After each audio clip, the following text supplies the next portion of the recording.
Assalam Alaikum. My name is Iftikhar Memon. You are watching Iftikhar Memon YouTube channel.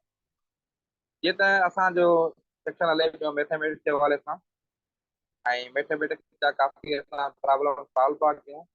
उहे problems जेके असांजा तक़रीबन taste में ईंदा रहंदा आहिनि जॉब टेस्ट में या जेकॾहिं का यूनिवर्सिटी में तव्हां अप्लाई कयो आहे या हुनजी का टेस्ट आहे या का जॉब टेस्ट आहे NTSC हुजे या फखर IB टेस्टिंग सर्विस जी हुजे या SPSC federal public service commission जी हुजे या सिंध पब्लिक सर्विस कमीशन जी हुजे कहिड़ी बि टेस्ट हुजे त उन में मैथमेटिक्स जा सुवाल ईंदा रहंदा आहिनि। या मां बार बार सदाईं इहा ॻाल्हि कंदो रहंदो आहियां त को बि जेकॾहिं को पेपर आहे MCQ पेपर हुजे या कहिड़ो बि हुजे 100 मार्कनि जी टेस्ट हूंदी आहे त उन मां 20 खां 25 मार्कूं मैथ जूं हूंदियूं आहिनि।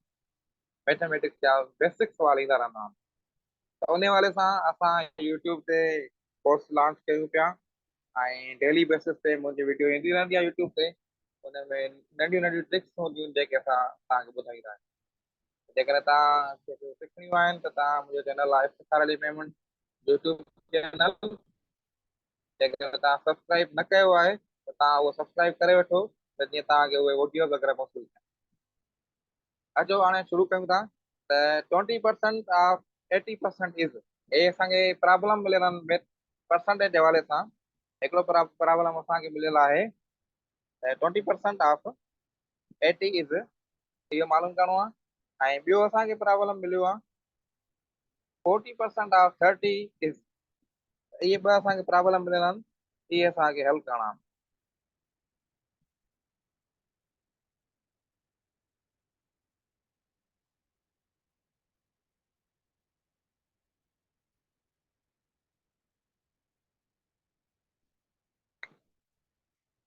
ठीकु आहे सभ खां पहिरियों असां छा कंदासीं त हीअ असांजो प्रॉब्लम आहे हीअ असांखे मिलियल आहे त 20% ऑफ 80 इज़ इहो असांखे मालूम करिणो आहे।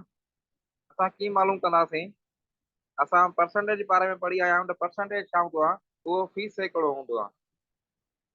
हिनखे 20% लिखियल आहे त मतिलबु इहो आहे त 20 इनखे मल्टीप्लाई थियल आहे 1 भाङे 100 सां 1/100 सां।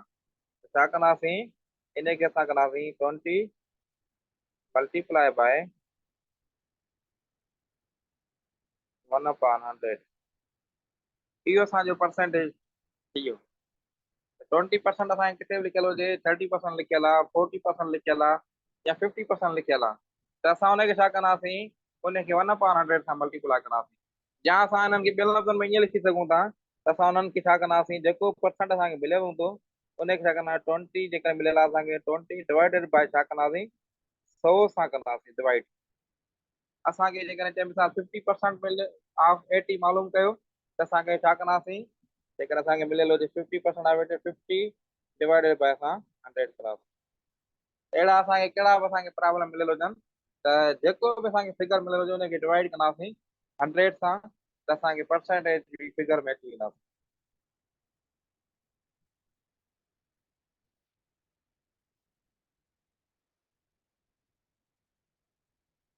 ठीकु आहे हाणे असांखे 20% ऑफ 80 त 20% 80 मालूम करिणो आहे त जंहिंजो असांखे मालूम करिणो आहे उन सां असां छा कंदासीं उन खां असां हिनखे मल्टीप्लाई कंदासीं। 20% ऑफ असांखे घणे थो चए 80 जो मालूम करिणो आहे त असां हिनखे 80 सां मल्टीप्लाई कयो। हाणे हिनखे फर्दर सॉल्व कंदासीं त किथे असां कीअं सॉल्व कंदासीं त हिनखे कंदासीं 20 डिवाइडेड बाय 100 100 रो ऐं मल्टीप्लाई बाय 80 त असांखे सॉल्व कंदासीं त हीअ असांजी जेकी ॿुड़ी आहे हीअ ॿुड़ी ख़तमु थींदी था ऐं हीअ ॿुड़ी असांजी तव्हांजे ख़तमु थींदी। हेठां हिकु आहे हिक जो सम्झो वेंदो आहे ऐं हिते ॿ बचिया हिते असांखे 8 बचिया हिते असांखे 2 बचिया। छा कंदासीं हिननि ॿिनि खे असांखे 8 सां डिवाइड मल्टीप्लाई कंदासीं त 2 हज़ार 8 घणो जवाबु ईंदो 2 मल्टीप्लाई बाय 8 इज इक्वल 16 त असांजो 16 जवाबु अची त माना 20% ऑफ 80 इज़ असांखे लिखणो हुजे त घणो लिखंदासीं घणो जवाबु आहे 20% ऑफ 80 इज़ 16 16 असांजो जवाबु। जेकॾहिं असांखे हे तमामु बेसिक आहे जे तव्हांखे सम्झ में न आयो आहे त तव्हां हिनखे वीडियो खे वराए हलाए ॾिसी सघो था ऐं तव्हां आराम सां सम्झी सघो था। असांखे इन साॻी नोयत जो ॿियो प्रॉब्लम मिलियल आहे। कहिड़ो मिलियल आहे? हे असांखे लिखियल आहे सेम नोयत आहे। अहिड़े ई तरीक़े जा हींअर बि 17 ग्रेड जी पोस्ट जी जॉब आई असिस्टेंट डायरेक्टर जी एयरपोर्ट सिक्योरिटी फोर्स में फेडरल पब्लिक सर्विस कमीशन जी टेस्ट हुई। उन में बि अहिड़े नोयत जा सवाल आया। त तव्हां ॾिसो 17 ग्रेड जी जॉब में अहिड़ा सवाल अचनि था ऐं तमामु सिंपल जवाब आहिनि ऐं जेकर तव्हां इहे सिखी वेंदो त तव्हां कंहिं न कंहिं सुठी जॉब में तव्हां सुठियूं नंबरनि सां टेस्ट पास क्वालीफाई करे सघो था। बसि छा आहे जो थोरो तव्हांखे तरजीह ॾियणी आहे ऐं प्रैक्टिस करणी आहे। त असां सिखूं था 40% ऑफ 30 इज़ मालूम करणी आहे। कीअं कंदासीं? असां पढ़ी आया आहियूं त 40% खे कीअं लिखंदा असां 40% खे लिखंदासीं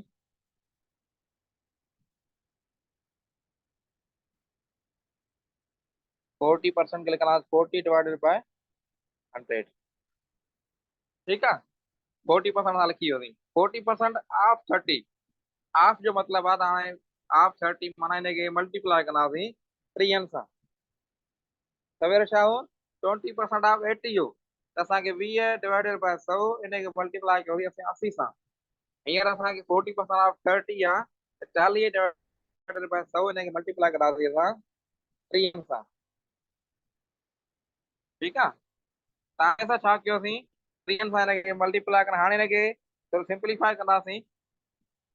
असां खोड़ हणंदासीं त हे जेको ॿुड़ी आहे या ॿुड़ी ख़तमु थींदी तव्हां ईअं ऐं हीअ ॿुड़ी तव्हांजी ख़तमु थींदी। इहा तमामु बेसिक मेथ आहे।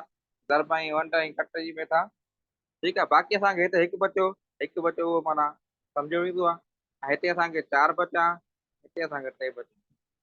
हाणे हिननि 4 ऐं 3 खे असां पाण में छा कंदासीं मल्टीप्लाए कंदासीं। हीअ 4 ऐं 3 पाण में मल्टीप्लाए कंदासीं त घणो थींदो 4 की 12। असांजो जेको जवाबु थींदो उहो 12। 40% ऑफ 30 इज़ घणो ईंदो असांजो जवाबु।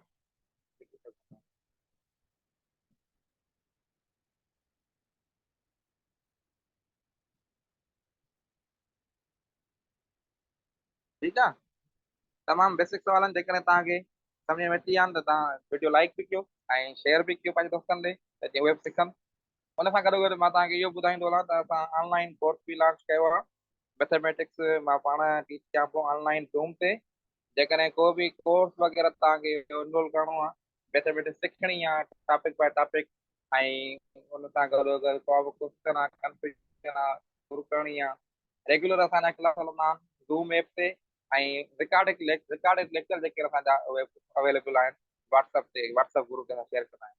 जेकॾहिं कंहिंखे बि सिखणी आहे मैथ ऐं ऑनलाइन पंहिंजो कोर्स इनरोल करिणो आहे उन में बेसिक पंहिंजी स्किल्स इंप्रूव करणा आहिनि त असांजो कोर्स आहे उहो जॉइन कनि। वधीक डिटेल कॉन्टेक्ट नंबर वग़ैरह त लिखियल आहे तव्हां वटि। तव्हां उहो कॉन्टेक्ट नंबर ॾिसी करे तव्हां व्हाट्सएप ते या मैसेज जे ज़रिए या कॉल ज़रिए तव्हां राब्तो करे पंहिंजो कोर्स इनरोल करे सघो था। इंशाल्लाह नेक्स्ट वीडियो में वरी गॾु आहियूं। तेसिताईं अल्लाह हाफ़िज़। पंहिंजो टेक केयर रहो कंदा रहो ऐं पंहिंजी तयारी जेकी आहे भरपूर नमूने सां कंदा रहो। Thank U. अल्लाह हाफ़िज़।